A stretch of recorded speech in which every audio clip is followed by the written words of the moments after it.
It's time. It is Tiger Vision. We are Duval. We are live here, back on another broadcast with head coach Cabral Huff. Coach, how are you? I'm great, man. It's that semester is winding down. The last workout got done today. Our care hours are done, and it's final time. These guys are finish up strong in the classroom academically. How does how fast does time fly, man? It's crazy because if you remember correctly, this is about that time. You were making that trip to Jacksonville for the press conference, so it's officially been a year. It's officially been a year. Very true. Very true. Whirlwind times. But, Coach, we have a very honored and special guest here with us today. Do you care to give everybody an introduction to our newest Tiger? Man, we're excited to be able to add the expertise, the experience, the knowledge of our newest graduate assistant, Larry August.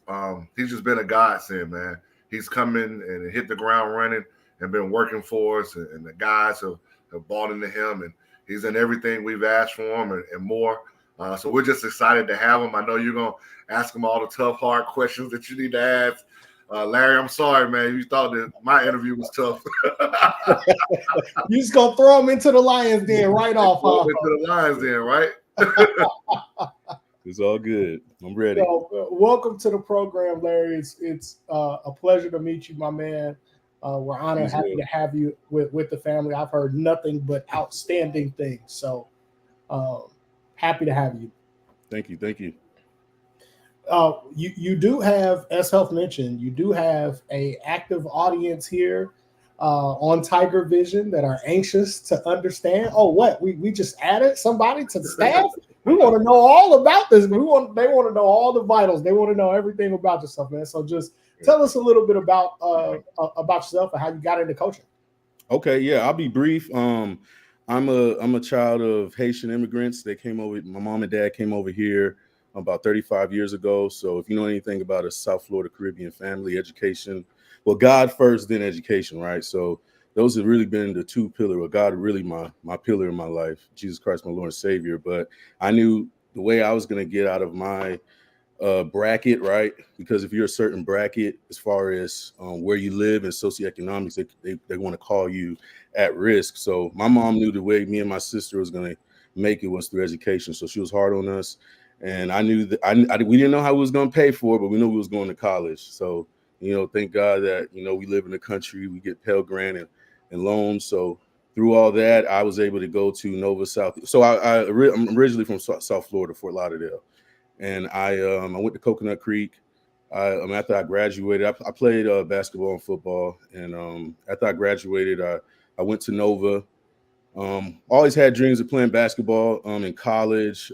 Just never worked out the way I wanted it to. But I was able to. After I left Nova for 3 semesters, I went to West Virginia State, and in 2009 I actually redshirted a year football there, and I didn't go back in a semester. So I went to live with my sister.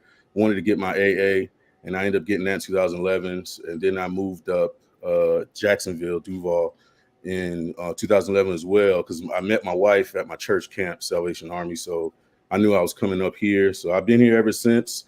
It was pulling teeth when I first got up here because, I'm from South Florida, fast paced, but I was able to, Jacksonville grows on you, and I'm a country boy at heart. So I love this. I love the slower pace that it brings for me being from a bigger city. So, so when I moved, so I was my head coach, Charles Stevenson, at high school, Coconut Creek. He allowed me to be a volunteer coach my freshman year in college while I was trying to try out for a few teams. So I was able to do that for a year. And that's when I really got my coaching bug, because I remember coming to our first practice the season. I was in college, and I was just, the first time, usually I'm used to just sitting with the coaches. I'm used to sitting with my players. I've never been a coach. So this time I'm watching practice and I'm talking to the coaches, and I realized everything they realized everything I was saying they were thinking. And that's how I knew, you know what, I said, this is what I want to do. I wanted to coach. And obviously getting into coaching, I coached high school for several years. I coached at Baldwin here. And I coached Childs. I was a head coach out there as well for Tallahassee for 1 year. So just staying with it, coaching is something. Coaching and teaching is hard because, it's very challenging, but we know it's rewarding, and you can do what you can do for the kids and how you can set them up. That's what I always wanted to do. So coaching just I always knew I wanted to coach. So lastly, I was able to I went into the military later, right at 29. So I joined the Army in 2018 after I was finished teaching, and I was able to, when I joined, I was picked as a all Army basketball coach. And I was lucky. I had a good boss, right? My sergeant major, he knew I was into sports and I wanted to coach, so he really supported me in that. Like I coached our base team. I was on the team, and he really gave me opportunity to help with PT tests and all that. So coming out of the military, I knew I wanted to coach, so I started going to some clinics, and I was just able to connect with Coach Driscoll at UNF from Soldiers of Sideline. That's a nonprofit I was with, and I was just so from there. I went back to teaching last fall, and I just knew I wanted to coach. I was just like, you know what, Lord, I'm gonna go with you. And I just started. It's crazy. It was a Wednesday. I remember when I was just something popped in my head. Lord just told me send that email. And I'm like, I'm not gonna send no email. I've been sending emails my whole life. Some coaches get answer you back, but most don't. And some just told me send the email. And Coach responded immediately, and I said, "That got to be Jesus." So I've been smiling ever since. Like if I can show y'all my heart, y'all see how happy I am. Like when I was teaching in the fall, I would wake up, my body hurt. I'm a morning person, but it was kind of a struggle. But ever since I've been doing this, I jump out of bed and I'm just ready to go. So I appreciate it. I got to turn off this volume. I'll probably hear it, but I'll be right back. Coach, I love the teaching background. Yeah. I think it works well for a coach. And I don't think there's a blueprint, so to speak, of how you have to do things. And I think Larry speaks to that. Everybody says, well, you got to do it right after you got to, finish college. That's when you go be a GA. Or, we're blessed that he's technically a GA, but he has experience, as a head coach at the high school level. He didn't even mention that, his time as, working in JUCO as an assistant there. So like, it's just really so he's just, getting another degree, so to speak. Right. Good deal. No, I love the background, Larry, especially being a teacher. I think it's one of the most underrated parts of being a coach is being a great teacher. Yes. Coaches do motivate, they inspire, but basketball, and I believe it's going back there. I'll let Huff weigh in on that. I believe basketball is going back to the fundamentals of teaching the game, playing inside out, all the old school stuff that we learned back in our day coming up. I think we're seeing a reawakening of that, so to speak, with some of these older players. But Larry, what your experience as a teacher? You go from coaching and teaching kids to going into the military, and you working with grown men. What explain some of the differences between coaching your peers versus coaching young men and young kids? Right. So, I mean, with kids, you got to stay on them, right? But because every kid, they think they're adults and they want the freedom. But what I always tell my kids, I'm like, if you want the freedom, you got to act like it. Right. Because if I have, when I was coaching, in high school, I told them I have responsibility over y'all. They gave me that because I showed them I can handle it. So if y'all want people to treat y'all like adults, I don't mind. I can, because you guys are young adults, but you got to be able to, you have to be able to, you have to be able to handle it right all the time. And just my little time being at Edward Waters, I just been seeing that same. It's difference because obviously in college they're a little older, and when I was coaching my peers in the military, but it's all the same. It's just respect. If you give people respect and you treat them right, they'll know, hey, sometimes our voices do get a little elevated in the heat of the battle, but they'll know, hey, as long as we are respectful and we really try to do the best we can, they'll ride with you. So it was definitely different because obviously with adults you don't have to be on them as such. But since I joined with my bachelor's, so I was a specialist. So technically I was a junior enlisted, but because I was a little older, they kind of, the younger guys looked up to me, and my NCOs and officers kind of gave me a little more responsibility. So yeah. Are there any experiences from the military that you feel like serve you well as a college basketball coach? Yeah, too many, right? But I'll just say my first, and I haven't told too many people this, but I'll just say when I first joined, it was tough on me. Like I was a little older, so I wasn't in the same shape I was when I was 20, right?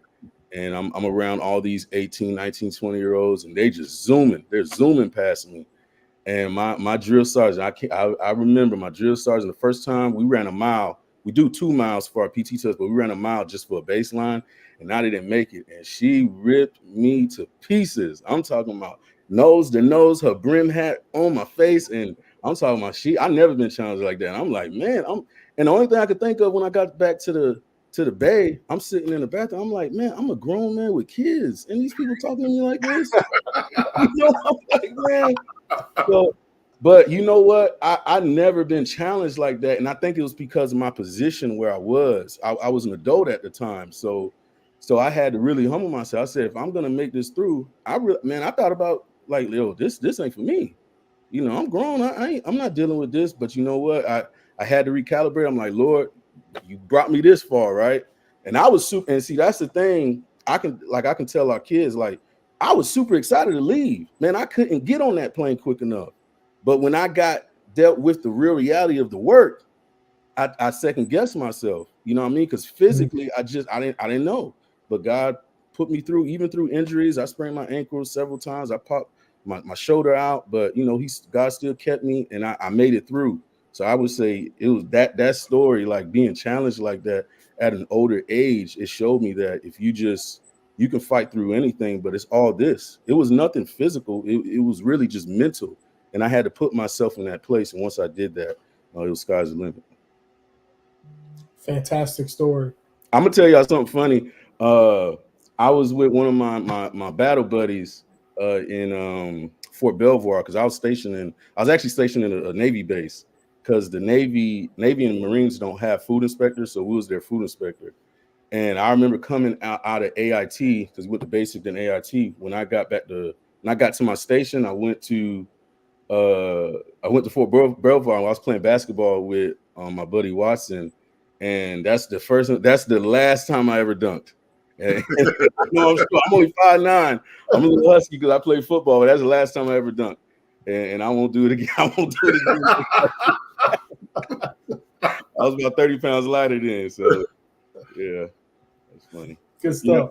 Yeah. I'm waiting on the coaches versus kids 3-on-3 or 4-on-4 game. I'm waiting for that to come out. I haven't seen Huff do it since high school. Waiting on it to come out. Yeah, I haven't played in a full game since I was a high school coach, Larry. So I don't know about, I'll show them a little bit of some shots every now and then. But there you go. Actually get up and down. Yeah. Hey, I just did King of the Court with my kids, half court. I ain't no more full court. I love the tease Huff. I just want to see, because when he gets out there, I know it's a couple kids that gonna want to dunk on Huff if he steps out on the floor. It's gonna happen. I feel like I can pick out which ones too. No, it's gonna be great. Now, military background. I can tell you another way that I believe it's going to help you, but we'll I'm sure He's dove into it. You might as well just tell him now. What do you got to say? Wait, it's not too late now. No take backs. Right. Okay. Huff likes to practice with the chickens. And I mean, when I say that, I mean Huff likes to practice before the coffee is even finished brewing. I mean, it's early in the morning. That's my type of coach. Now, I heard you say you were a morning person. Mm-hmm. I feel like morning is morning, but when Huff practice is like twilight. Right. 5 a.m., 6 a.m. practices. Are you ready, Larry? Yes. I'll be up at 4. I only get about 3.5 hours of sleep, so I'll be ready. Perfect guy for the job. I knew this. Coach texts me early. He comes about 5:36 every morning, and I'll be on. I'm like, okay, coach me up. Yeah, I like that. Gets his day going. I got a better chance of just staying up all night. I got a better chance. Larry, this is no lie, Larry. The other night, I text Mondre and I realized it was like 4 a.m. I said, "Oh." Look, and I just went to bed like 2 hours ago. Oh yeah, you gonna get no response. I'll stay up late. Hard to get up early. No, that's great. That's great. And I'm sure maybe they could use. Maybe you could impersonate the drill instructor every now and then at 6 a.m. practice. That could be a little motivation for some of the kids. Help them understand. Be just like PT. They'll be good. Right. Like I gotta ask, what are some of the things? I know anytime you take a position, you kind of have some visions in your head about how things will go. What are some of the things that you're looking forward to the most with joining the team? For me, it's just picking the brains of my coaches. I just been excited. I hope I haven't been asking too many questions, but I just want to learn how to be a professional college coach. You know, that's something. Even when I was coaching with FSCJ, I was still teaching, so I wasn't doing most of the day-to-day stuff. So my biggest thing, I just want to learn from my coaches and just be a sponge and help out anywhere I can.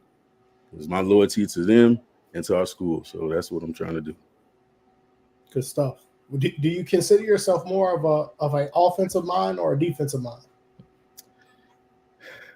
I love X's and O's. So honestly, I would say offense because I love offense. But when I played, I was a defender. I had no offensive game. So I was a straight hustler. So I love defense too. So that's ever since I've been coaching, I've been torn because it's like I want to push the pace and score, but I know it's all about defense, especially I would say at our level and in high school, it's all about defense. If you can stop people and not hurt yourself with turnovers and take good shots, you'll be in most games. So I'll say offense, but really defense. I agree. I'm with you, Larry. I like to play up tempo. As my time as an AAU coach, I like to play up tempo, but we don't pressure the ball. Sometimes to a fault, a lot of times to a fault. But right. I learned. I'd rather do that because I remember when I was coaching, like at Childs, when I was coaching at Childs, I did it with both of my teams. But when I was coaching at Childs, I was like, you know what, guys? I came in, I said, look, we're going to play fast. This is the era. This is what y'all want to do. I want y'all to put up 10, at least 10 threes a quarter. We're going to go for at least 40 to 50. I kid you not, 2 minutes into the game, I was yelling at them to shoot the ball. I said, all y'all wanted to do was to play fast. Now when I tell y'all to play, they moving the ball, they're cutting, they're taking their time, to pass the ball in the post. I said, we haven't made a post pass all year. I'm like, what's going on? It's just, man, it's so funny with kids. You know, we call them kids because we're older than them, but it's just so funny how they are. It's like, y'all, this is what y'all wanted. So I went back to playing defense. I said, y'all not ready for that. But it's a mindset. They might think like I thought I wanted to go to the military and it was going to be hunky dory. Well, all right, when you playing that fast, you got to be in shape and you got to take good shots. And we weren't ready, but we ended up playing better. But yeah, that was funny to me. I couldn't believe it. I remember my coach. He implemented my senior year. It's something called extreme basketball. It's like what Grinnell College do. You just play up and down. You got a point guard, you got a utility guy, you got a shooter, you got a rebounder. And you just go. And I remember the first game, I probably took 3 shots my whole career. I took 12 shots that game. I said, you ain't gonna tell me not to shoot, and I ain't gonna shoot. I took 12 shots, so I just understand. I still don't. I be telling my kids that all the time. I'm like, I don't get y'all. I'm telling y'all to shoot. Hey man, with kids, it's opposite day. I like to tell people, listen, if you tell a kid to clean his room, I ask parents, does he clean it every time exactly how you told him to? No. Okay, then when I call a timeout, he don't do what I say neither. Right. I call a timeout, told him exactly what to do. He don't do what I say neither. Right. So, we're even. That's a good one. I never used that one. But no, I think you're gonna love Edward Waters. You're gonna love working for Coach Huff. And just hearing you describe how you want to play, you're absolutely going to love the style of play here. Look at Reedy.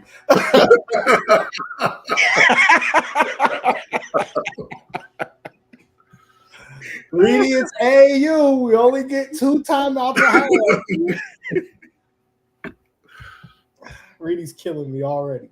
But you're going to love the style of play. I think it is. It's that perfect mix.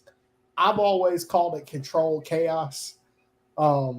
Especially last year, it was like in your face. It was that defensive pressure. It was up and down. It was fast, but at times it could be ball control. It could be, but still moving at a quick pace. I mean, going back and watching the film, I realized the pace offensively could have been even faster if guys were delivering the ball on time, on target.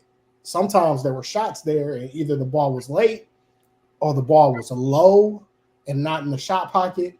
And the pace, so it blows my mind that the pace could have been even faster than it was last season. So I think you're really going to enjoy that. I don't know what tweaks that we make from year 1 to year 2, but I think you're really going to enjoy the pace. I do too. And I told Coach, I had to watch Nova Southeastern play the championship game, and their coach came from West Liberty in Virginia, and that's how he plays.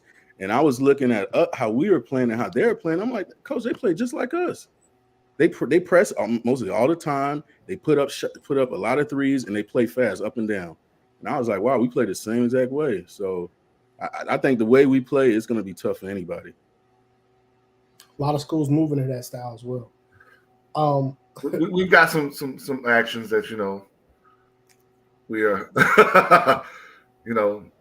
that help kids understand that they have, a lot of times young men, young women that play this game have to see it done elsewhere to really understand it. And so we've been doing stuff already, but now, especially with the NBA playoffs, and you say that's the same action we've been doing right there. They may call it something different, but it's the same action. Or if you watch how Tyrese Maxey gets downhill in a stampede action. All right. So how was that possible? That's putting you in a position to put the defense on their heels at all times. And, whether you agree whether he should have been most valuable player or not, most improved player or not. He averaged 20 last year too. So, that's a forget the NBA. Makeup call. No, I love that I think you are seeing a lot of teams do some of those things offensively, playing fast. You talked about Southeastern. and Grinnell also, who plays, like you said, extreme basketball. But you're seeing Cannon at the D2 level play at that pace. They were over 100 points a game in a lot of games. Seeing teams get to that up tempo. Huff, I would want to know from you. I know they say today's kids don't shoot the ball well. I would argue that that's maybe not true. I think there are a lot of guys that can really make shots out here today. What do you think as far as the ability for kids to shoot the ball and how it's changed over the years? I think instead of just pure shooters, maybe that has changed, but I do think we have more shot makers. So maybe you don't see the percentage. Maybe that kid's not shooting the 38, 39% from three, and maybe it's the 33, 34, but he can make those shots. But really, I just think it goes down to the type of shots, man. If you see two, then you got to pass it. If you see one, then you can go do your thing. Like, too many times we watch kids try to take shots over 2-3 people, and the guy's wide open. Now the flip side of that is, if they're leaving you open, then have you been in the gym enough to make the open shot? And so that's what we try to recruit guys who can make those shots, especially from the 1 through 4, as we talk about playmakers, guys who can make plays for themselves and others, can score at all 3 levels, at the rim, mid range, and 3. We're not one of those teams. I know analytics says take a layup or a 3. I'm not that coach. I haven't gotten there. Do I like analytics? Yes, there's some things we do look at when it comes to it. But I'm not the person that's going to say don't take the mid-range. And we're going to work on those things. We feel we've got to be a better shooting team this year. If you really go down and really look at our games, when we made shots, we were hard to beat. When we didn't make shots, it put ourselves in a position sometimes where, I don't care how good your defense is. It's hard to go get kills, which is 3 straight stops for us every time down, and you're not getting a bucket. Very true. I can name a couple games where we made shots, and it was beautiful. We're good. That Benedict game had a lot of shots. Looked great. Overall, shooters in the game are better, but the bar has been raised for a college shooter. That 37 to 40 guys are making it at that level. It's a lot more guys. It's tough. Reed, I got a funny story about my board, about what it looked like. It was actually shattered in about 15 pieces because I slammed it in front of your good friend, Reedy, Ben Fletcher, and Huff's good friend, Marlon Gill. We blew a defensive assignment coming out of a timeout, gave up a wide open 3, and I shattered the board. Not my best moment. I'm getting better. What did Britt say on the last show? I was just passionately trying to explain how much I enjoyed watching them play. Right.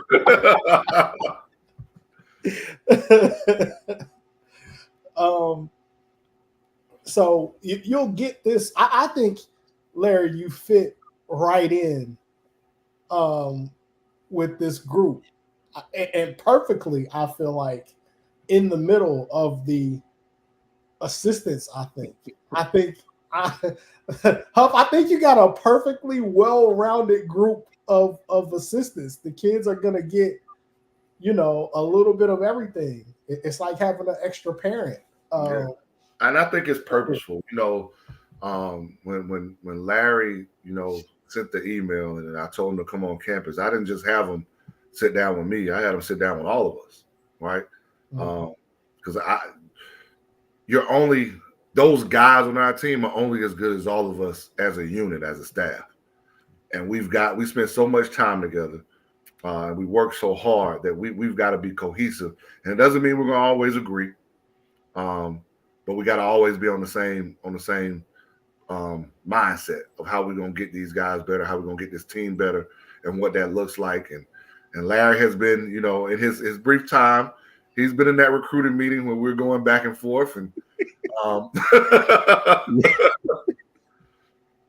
He understands. Yeah, I definitely do. And so I want to talk a little bit about recruiting a little bit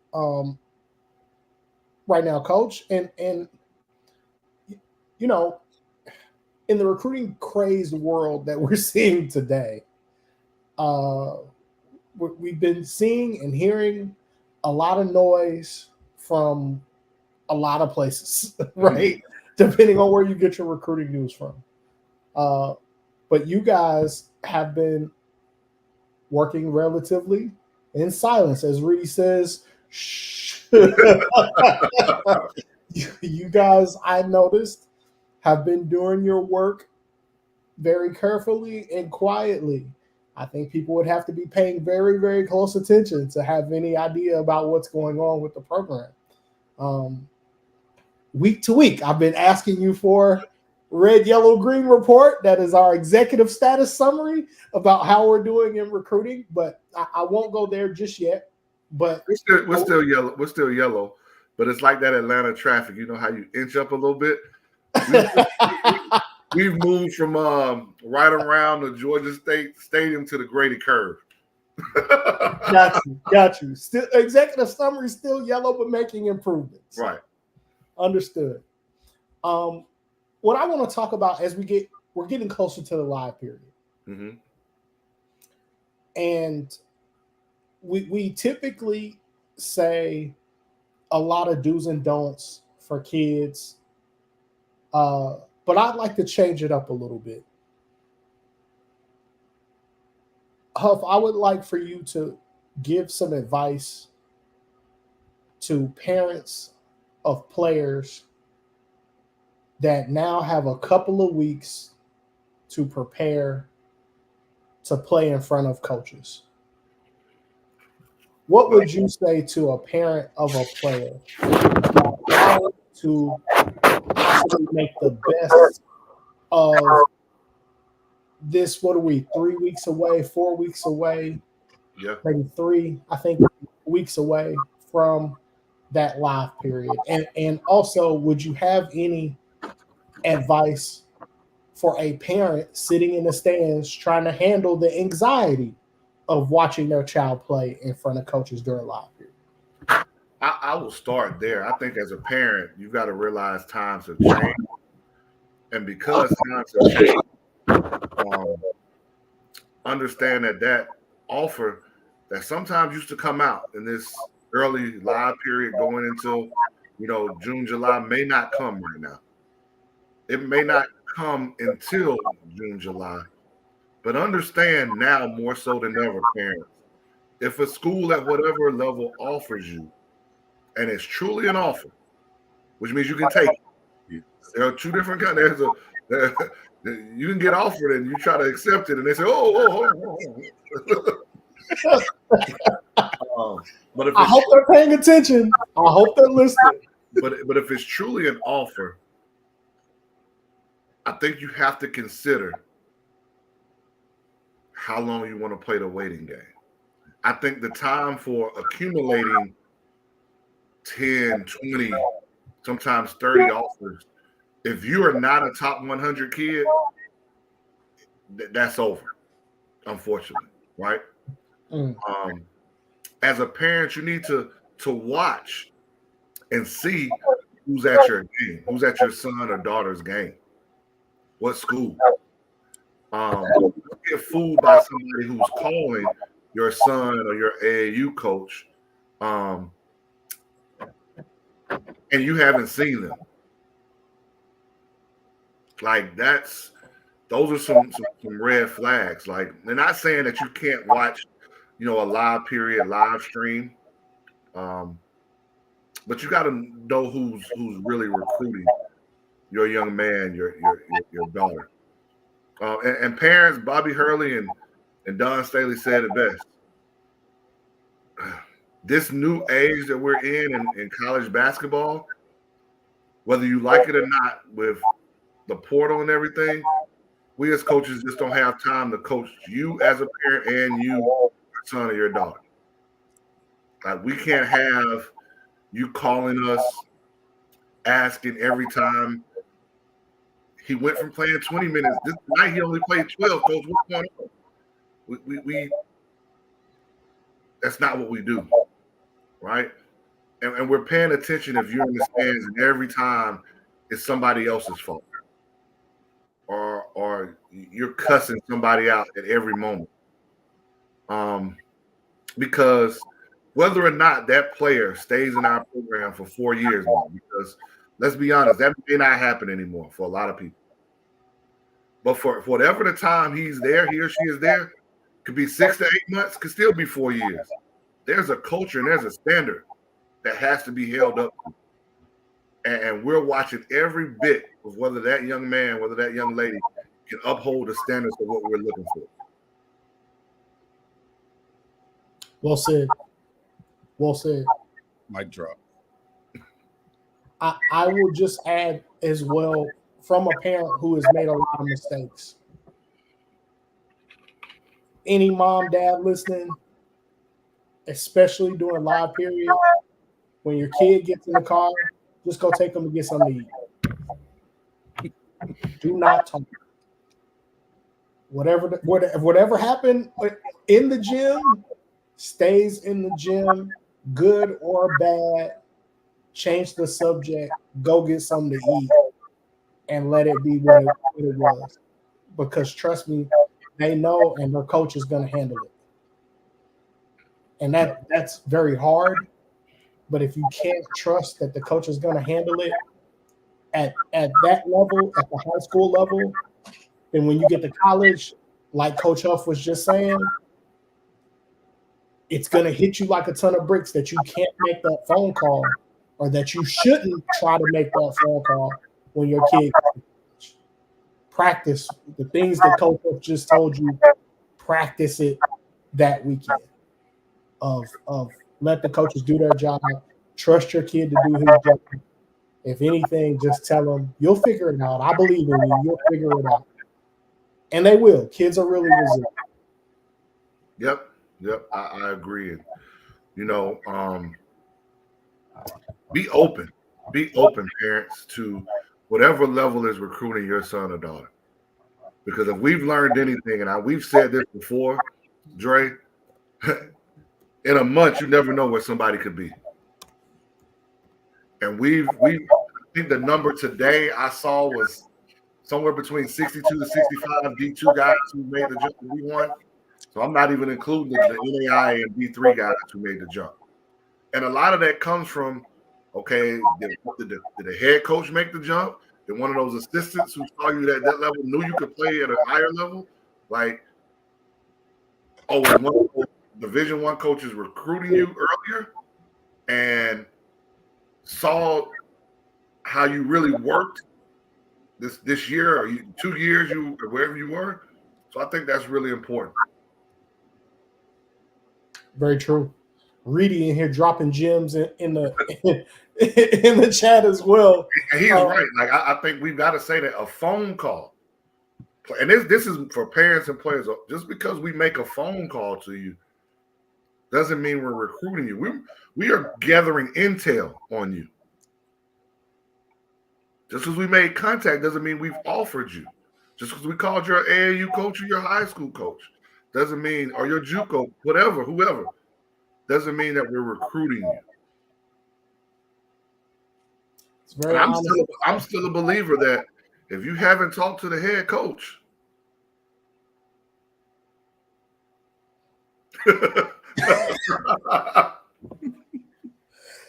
listen, learned that lesson the hard way too during my AAU life. Not a school you want to commit to when you don't have a relationship with the head coach. Not a school you want to.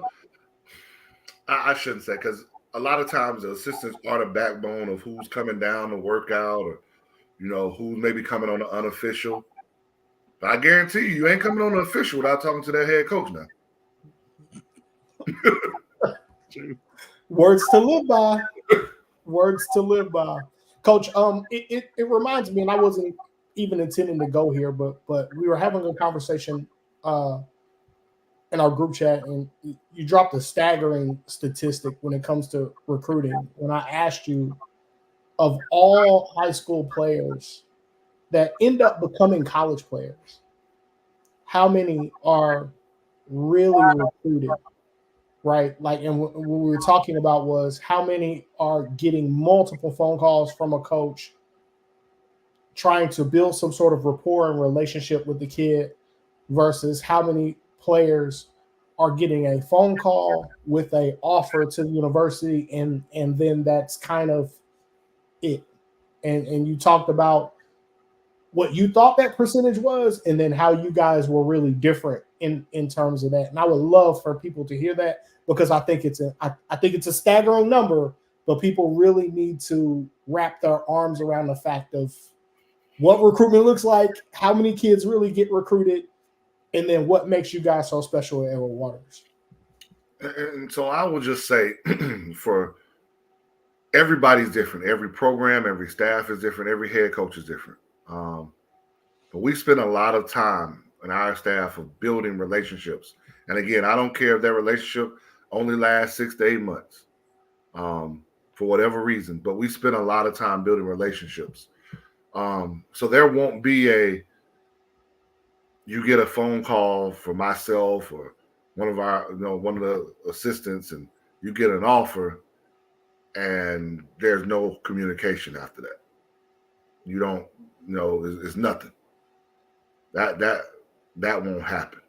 And so you ask, what's the percentage of kids actually being recruited, kind of old school style, if you want, per se, like really building that relationship with the staff. And I said it's probably 25%.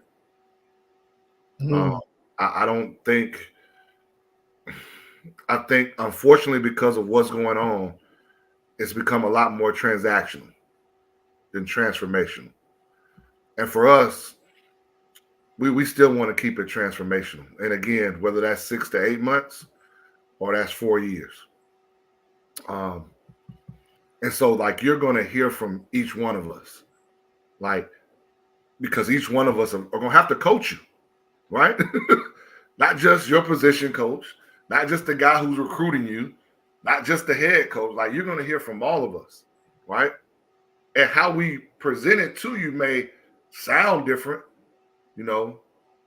but it's all the same thing of playmakers and monsters. Better people make better players. We're really family. Like, all of that is you may just hear it a different way, but it's going to be the same message from our guys, from our staff, and from if you get on campus and meet our guys, they're going to tell you the same thing. I might not like them dudes every day, but I know if I go to Coach Britt, or I go to Coach Reedy, or I go to Coach Larry, I go to Coach Chuck or Coach Huff, they have my best interests at heart. And that's whether I scored 30 points the night before or didn't touch the floor. Like, they're gonna be honest with me. They're gonna tell me the truth. And sometimes it may not be what I want to hear. Right? But that's who we are, and we're not going to change who we are just because things around us are changing. So again, I can't tell people how to expect other programs to be recruiting them, but that's how we're going to recruit people at Edward Waters. And I think it's helped. I mean, regardless of, do we want to be better? It's all going right. We're working to be better right now. But if you watched us play, part of why we were successful, this year in year one was because of how hard these dudes played for each other and for Edward Waters. That comes down to who you're recruiting, right? And if it's something bigger than just themselves. So we spend a lot of time with that. So I hope I answered it. And, that goes, like, we spend time in it, and we understand in this day and era, we may miss on, like, a kid. He may choose somebody else. He may get something bigger. But because of the new era we're in, I think that kid is going to understand that if I do happen to get in that transfer portal, that I have a relationship with them if that's something they're still interested in. No, I think that's great, Coach. It's a lot of gold in these last 10 minutes of conversation. I really hope people are paying attention because and Larry has said in recruiting meetings with us, so he can tell you, you know, in his first 3 weeks, 2 weeks, like it's not. I'm not just saying it because I'm on a podcast. Like Larry, we'll have conversations about what those recruiting meetings are like offline. Y'all watching the draft tonight? That was great. That deflection was great.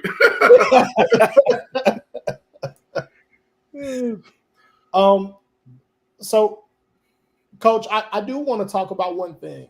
You know, the playoffs are happening. Mm-hmm. A young man that you know very well is making a name for himself in the playoffs. Anthony Edwards is turning into a household name in the playoffs.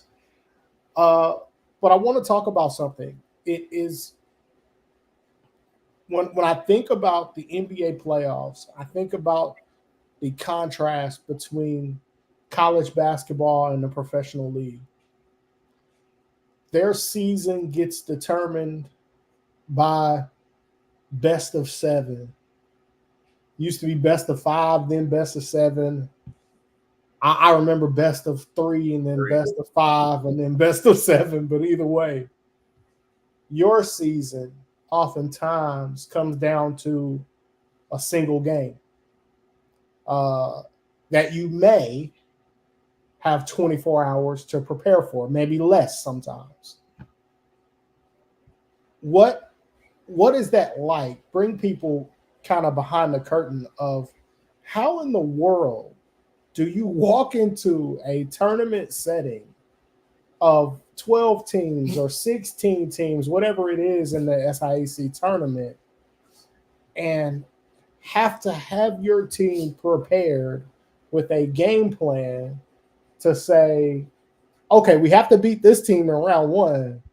And if we win, I've got 12 hours to prepare my team or 24 hours to prepare my team for game 2. What is that like from a coaching standpoint? It's hectic and it's definitely time consuming. So preparation starts even before you get to whatever the site is. So understanding how the bracket matches up. So now you're already have organized. Okay, we know who we've got first 9 times out of 10. Even if you become one of the higher seeds, you know you've got one of these 2 teams, right? So you're probably putting your emphasis on whatever that one team is, or if you're trying to see who wins, like you're putting emphasis on both those teams. And then after that, you're waiting to if you win that game, you're not saying, okay, who's next? So that night, like there's not a lot of sleep. Like your staff and you're now saying, okay, how do we go beat that next team? Right? And that's the constant ever changing, and you've got to have your guys, ready. And I think that's why early tournaments help now in college basketball. Whether you're talking about Division 1 or Division 2, but if you're talking about our level or even NAIA, D3, but our level, the exempt tournament at the very beginning, where you're playing back to back, or with these conference challenges where you're playing back to back, they prepare you for that kind of instance of being ready for that conference tournament. And having guys understanding the importance of every day, every possession matters. Because no matter how a team and how they play in the regular season, that game shortens up a little bit. And that's whether you're talking about NBA or college basketball. That's where it's going to stay the same. I think your biggest difference, though, is that when you have a best of 5, 3, 7, 9 times out of 10, the most talented team is going to probably win, right? Yeah. I think you can have. That's why you see your the madness of March in the NCAA tournament, because on any given day anybody can win, right? The only time a lot of times when you see that in the NBA playoffs is game 1, because game 1 nobody kind of knows. They're trying to adjust to say, okay, what are they going to do this series? And so I always tell people, if you watch the NBA playoffs, unless it's just that massive difference, never judge a series by game one. Judge it by game two and what kind of adjustments the losing team and the winning team is going to make. Because that losing team is going to make an adjustment, and now does the winning team make another adjustment, sometimes in game, to flip what happens. Like if you had watched game one of Boston, Miami, you would have said Miami hasn't have a shot. Yeah. Now, that means you don't watch a lot of Spo, or Coach Spo, but I mean, I'm just saying. So, you know, there are differences like that, you know. So I know you talk about your Lakers, and they made some adjustments game two. The problem was Darvin Ham is still the coach. Sorry. I didn't say that. I did not say that. I'm kidding. I'm joking.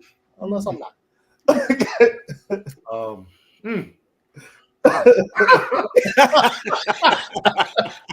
I would just say I think it's tough. You know,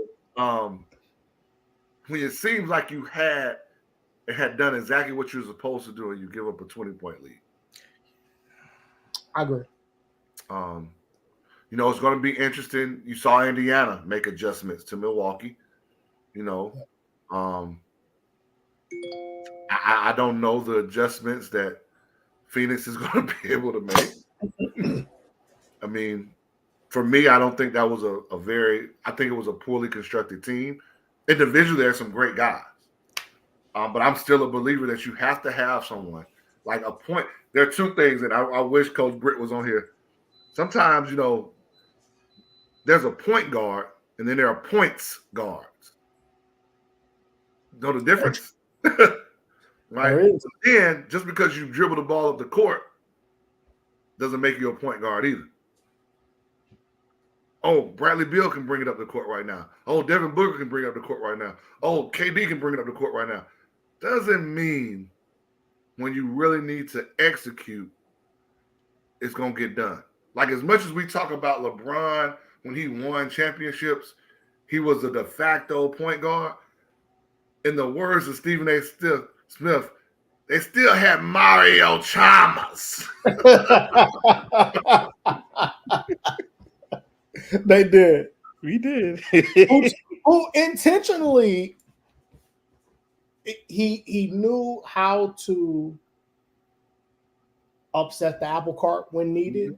He knew how to get under the skin of certain folks when necessary.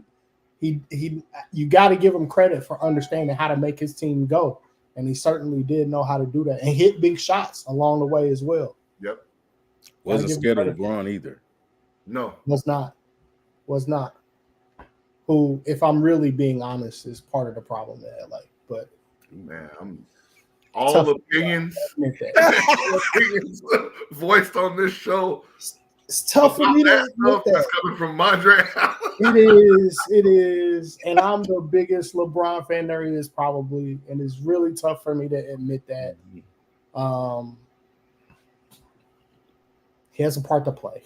But yeah, like it's tough for me to say somebody has to go in Atlanta. But hey, we won't talk about it. Listen, Larry, you're gonna understand Huff's affinity for Georgia basketball teams, for Georgia sports teams, period. If there is an Atlanta guy through and through, if there's a Georgia guy through and through, it is this guy. I mean, Braves, Hawks, Bulldogs, like he don't turn his back on none of them. Okay, well, I'll never say Tom Brady and Atlanta Falcons in the same sentence. Please, Al, listen. If you say that again, I tortured Huff with Matt Ryan. Tortured him. And Huff defended him. I mean, we'll talk offline, Larry. Don't worry. But Larry, want to welcome you, man. Absolutely. I think you're going to be a fantastic fit. Hearing your background, getting to know your personality. I think you're going to be an incredible fit to this staff. You know, Huff, I didn't do it in year one. You know, I stayed away from predictions in year one. You know, I did that, right? I'm trying to give myself some flowers here because I didn't, you know. I'm not going to make any predictions. Thank you. I'm just going to say I'm starting to feel really good. You know, starting to feel really good. We would just say this, and we kind of talked about it today after we had workouts, but like this year around this time, it was just me. Yep. And trying to get Reedy and Britt here, and then Chuck, excuse me, and trying to manage and create a roster that could be successful in the late time, as you know, right now it is in recruiting. I think now, like we had that time to really evaluate, to maneuver, to see, you know, not just recruiting wise, but like what we want to do. Because now we've had a year of watching us, or watching the league, of knowing what works, what doesn't work. Like, so we're just excited about that opportunity where it's not a crash course, but we you know, the only break you're getting is at night when you put your head down and you say, all right, you know.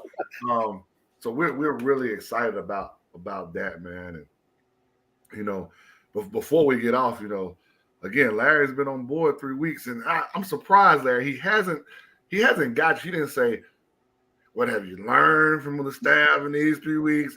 What was a funny moment? He ain't said none of that. See, that they paint me as the bad cop, Larry, and I feel like I've been pleasant this entire time, man. You know, I didn't get you with any of the super tough questions. You know, I didn't ask you to do. I've asked other assistants to give me an impersonation of Huff. I haven't put you on the spot at all. I feel like I've been doing really well. I've been well behaved. I feel like. Give the people what they want, man. Stop playing.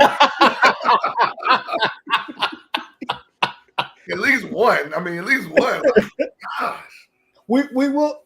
So, have y'all had 6 a.m. practice yet? We've only done the 7 a.m. workout. So. Okay. Are you jumping in drills, Larry? No, not yet. I'm just watching and helping. Huff, you ain't made them hold the pad and stand up under the rim yet? No initiation? That's too show. Right. What are your thoughts, Larry, on I'm not gonna ask a basketball question. Larry, who's the funniest person on the coaching staff? I'm gonna plead the fifth just because I haven't been around long enough, but I'm pretty sure give me about a month, I'll be able to answer it. But I will say, man, all the coaches are funny. They're all funny in their own way.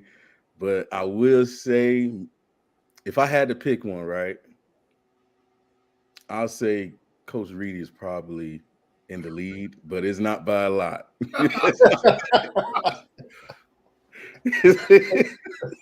Reedy is the I call him the slick instigator. Reedy is like the one-liner. I agree with you.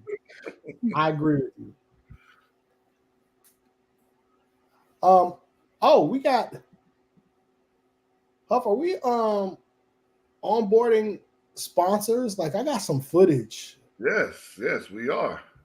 From, like, hold on, let's do a video where y'all go ahead and eat from now on, and when y'all in. Yeah. So a little Jacksonville to Atlanta, back to Jacksonville, and basically we want to just thank Goodfellas for becoming one of our sponsors of men's basketball. The owner, it's the first location that's opened in Jacksonville, and if you're from Atlanta, they have about 5 or 6 in Atlanta. Yep. Very good. So the owner's from Jacksonville, but has spent a lot of time in Atlanta and is now back in Jacksonville. So that's why I say Jacksonville to Atlanta to Jacksonville. And just excited about, the opportunity to be able to work with them and what's coming for us and for them in Jacksonville. And then we've got one more, right? Yeah, we are.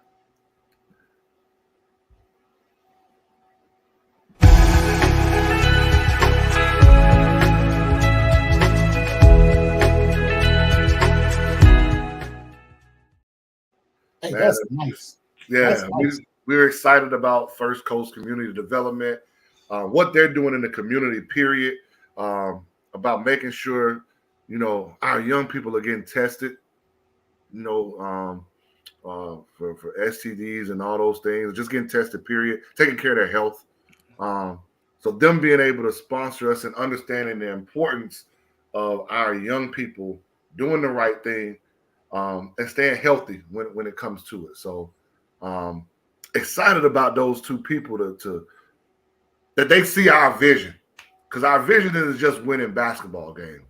Our vision is impacting lives. I think both of those Goodfellas, Pizza and Wings in Jacksonville, First Community Development. I think both of those two people see the vision that we have of impacting these young men and trying to make them better. Just using the game of basketball as the vehicle. I would agree. Huff, and sometimes, being tested and stuff like that can be an uncomfortable conversation when it comes to that. But, it's a conversation that everybody needs to have, but especially for us men who don't like to go to the doctor. Correct. Stay on top of your health. You never know what any of these tests can uncover or to help you catch early. Early detection for a lot of things is key. So we're losing even young people to different things every day. So I would encourage anybody, go to the doctor, get checked out, a yearly physical, something. So know your status for sure. Health as well. Yes, sir. Yes. I love it. Huff, I feel like there's going to be some NIL announcements coming soon. You guys are unloading sponsors, man. Are you going to be the first team in the SIAC with NIL? See, there you go. Like, we need to get a collective. One step at a time. One step at a time. I feel like Larry is gonna be working on the collective, man. Putting it together. So I do think it's appropriate. Join the Tiger Club. Yep. Join the Tiger Club. Join the Tiger Club. Join the Tiger Club. We do a lot of laughing and joking, have a lot of fun on this show. But one thing I will consistently say about Edward Waters is there's a lot of people who criticize certain universities for not knowing where the money is going or not understanding, well, when I come to homecoming, we give and we don't see what's going on. Edward Waters, you see a new football stadium on campus that's been built within the last couple of years, basketball facility, wonderful floor, weight room, 2 weight rooms. The stuff is new. It's nice. New tennis courts. These are things that have just popped up since that have been new since I've been around, which has only been a year, right? New tennis courts. Huff, we've talked about new math, science, and technology building that happened. New CAF. So the money is going back to the students and back to their experience. And I feel like, and I don't want to get on a soapbox, but the enrollment for college students around the country is dropping drastically. We need to keep our students engaged, enrolled. We need to give to the universities that are making a difference. And Edward Waters is one of those universities that's making a difference in young men and women's lives and are pouring into their experience. Tiger Fest just took place. these are things that you could get behind and support when you have a good university sitting right in front of you. So join Tiger Club, give, even if it's $1, $5 donation.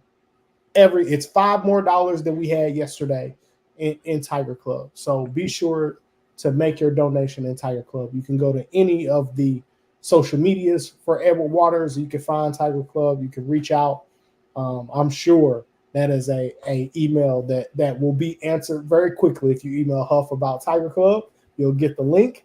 Yes, you will. You can go on the website, and I will just piggyback on what Dre said. But while other institutions' enrollment may be dwindling, ours is steadily rising at Edward Waters. And I think that's a testament to administration and the leadership in charge in Dr. Payton. So continue to support Edward Waters if you are. If you have not, begin to do so.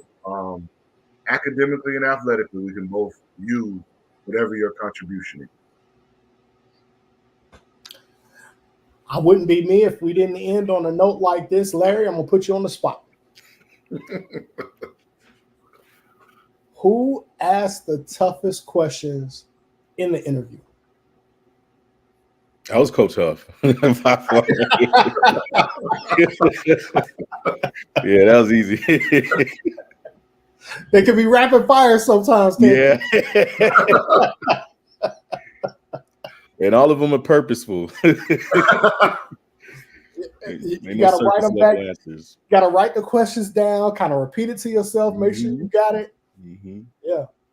He'll come with it. As Dre says, and I'm one of those people that I try to tell our players this. Every time you're out and anytime you're talking to somebody is an interview, right? So, especially this is for last mic drop of the night, young coaches.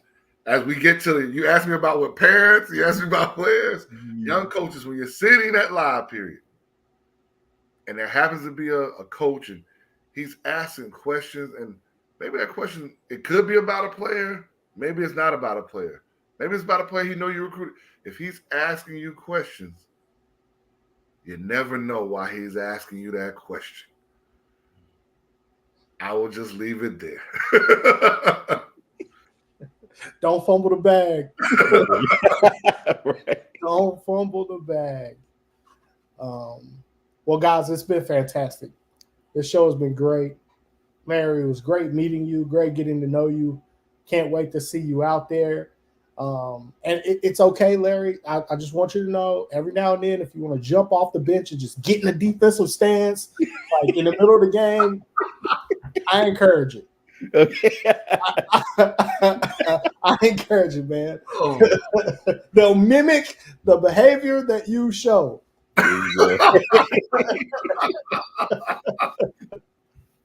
I'll get you in trouble, man. Don't do it.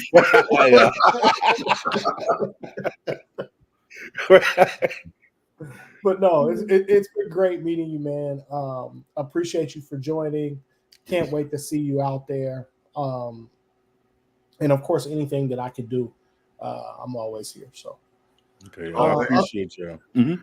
And lastly, don't forget, it's camp season in June. Yes. Camp season in June. Tiger Club Cub Camp, June 10th through 13th. Bring your son or daughter 8 through 13. We're gonna have some fun. We're gonna get them better in basketball. And then obviously, we want you to come ball in Duval at the Duval Summer Explosion, our team camp, June 14th and 15th. We keep adding some great teams. So we're excited to continue to add those teams, whether they're from South Florida, whether they're from Jacksonville, whether they're from Tampa, Tallahassee, or the state of Georgia. We don't care where you're from. We just want you to get better using that shot clock, because whether you realize it or not, it's going to help your players move to the next level. 100%. I may be in the building. Let's go. Right. Team camp, I may be in the building. I like Jim. But all right, that's our show, guys. We'll be back. Are you guys traveling next week? Are we here next week? Let's go in 2 weeks. 2 weeks. We'll be back in 2 weeks for our next. That will be May the week of May the 8th, I think. Yep. Goodness gracious, that happened fast. May the 8th, everybody will be back. Take care.